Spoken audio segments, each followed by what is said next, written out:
Hello everyone, welcome back once again to Nated Engineering. We are still on Forces Engineering Science Entry, and today we will be looking at a question from the question paper that was written on the 30th of November 2015. It's question number 3 and we are going to start from 3.1. 3.1 they say give the definition of a resultant of a force, of forces. We know a resultant force, it's a single force that can replace two or more forces and still produce the same effect.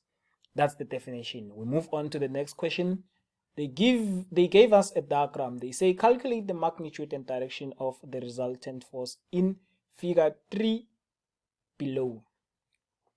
So this is the diagram that they are giving to us, and they are asking us to calculate for the resultant force of this diagram. We know that a resultant force is a single force that can replace two or more forces that are acting on an object and still produce the same effect. So with this diagram that we have, we can see that we have four forces acting on this block, whatever this object that we're dealing with is. What we need to do is to get the sum of the horizontal forces that are acting on the object, the total horizontal force that is acting on this object, and the total vertical force that is acting on this object. And then from there, we can calculate the resultant force and its direction as directed by the question. They say calculate the magnitude and direction of the resultant force in figure 3 below. So that is exactly what I'm going to do. I will start by calculating the total horizontal force that is acting on this object. We are starting from this force, the 250 Newton force. We see it's a force that is applied at an angle, and we know whenever we have a force that is applied at an angle, it will develop two components. We are interested in the horizontal component. Therefore, we will be having 250. It's horizontal, therefore we'll be using cos. And use the angle which the force makes with the horizontal. We're going to say it's positive because the original force, or this force, it's towards the point, therefore its component will be in that direction, will be going in that direction. And we know from the Cartesian plane, this is positive and this is negative. If a force is going to the right hand side or it's going up, we are going to say it's positive. If a force is going to the left or it's going down, then that force is negative. And then from there, we are done with this force 250. We will look at the force of 200. 200, it's also positive because the component will be in that direction. Therefore, it is 200. It's horizontal force, therefore it's cos. We use the angle which the force form with the horizontal, which is 45. And then we go to this force, the 150 Newton force. It's going to the hand side, we can clearly see that, and it's a horizontal force, therefore we're going to say negative 150. The sum of this, according to my calculator, is equals to 207.928 newtons. Now we're going to focus on the vertical forces. We're going to call them vertical components. We will start with 200, with the 300 force. It's going up, therefore it's a positive, and it is 300. We can see it's not applied at an angle, so we put it as it is. And we are going to look at the 250 force. We can clearly see that it is going towards this point.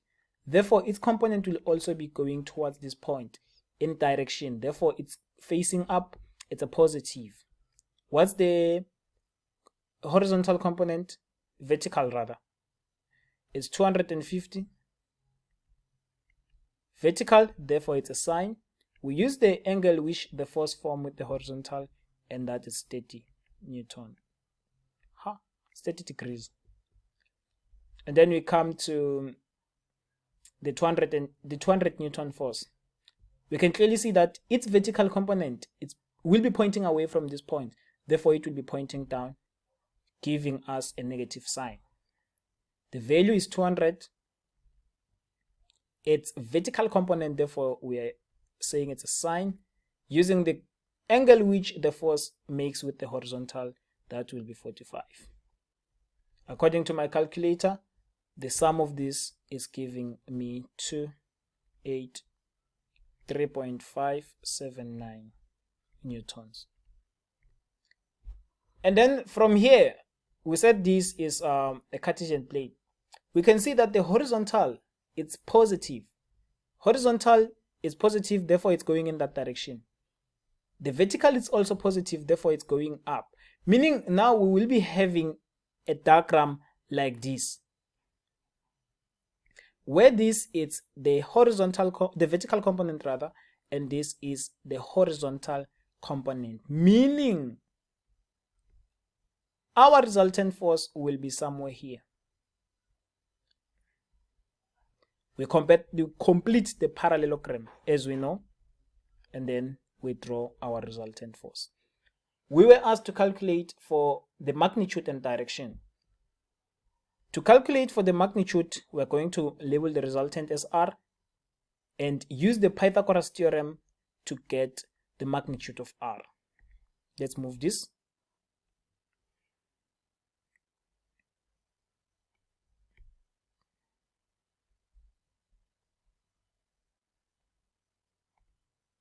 And we are also going to move this.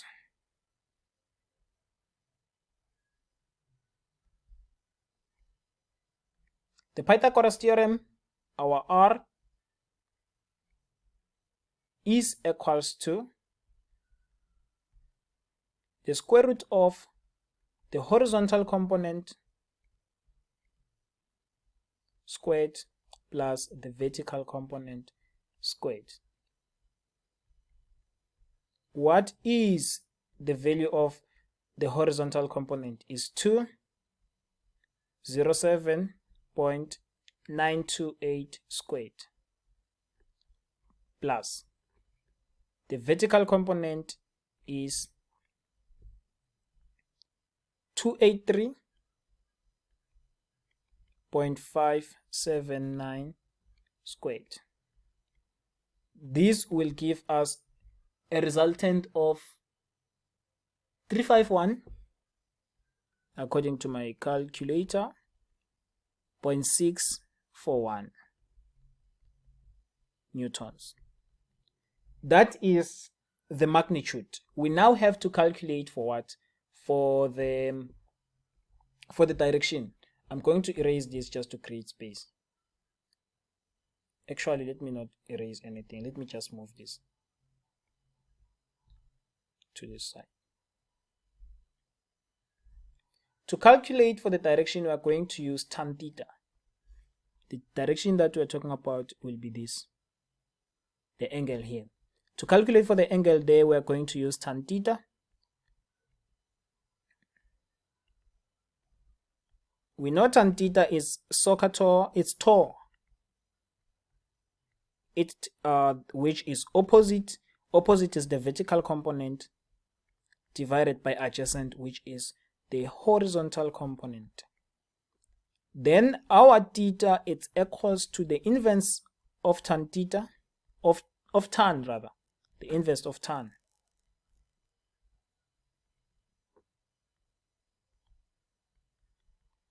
In bracket, the value of the vertical component, which is 283.579 divided by the horizontal component, which is 207.928. That will give us an angle of 53.75. 0.75. that is the angle, the value of the angle. But we're asked for the direction, so we have to give the direction. We're going to use the compass. We know a compass is schoolwork never end, which is south, west, north, east. So we have to tell them where exactly is the resultant on this compass. It is coming from the east because it's here, and the angle is here. It is coming from the east going to the north. So we're going to say it's east 53.75 going to the north.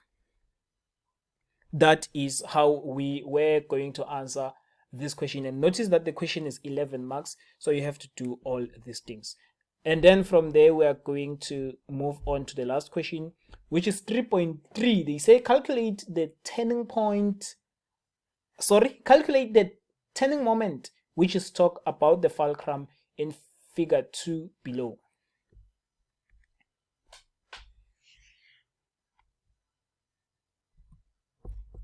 So they are giving us something like this.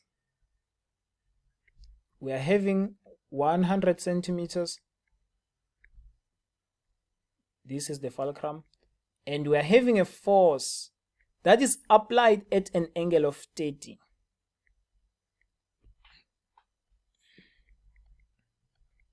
The definition of force, or we can say force, is the product of the force applied and the distance from the distance from the fulcrum to where the force is applied.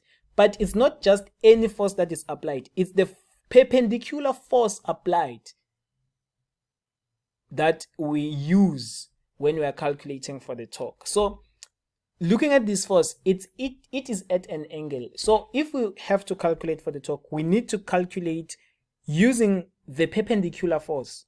Meaning from here, we are going to have to get the component of this force, which will be perpendicular to this lever. Torque is the product of the force applied times the radius.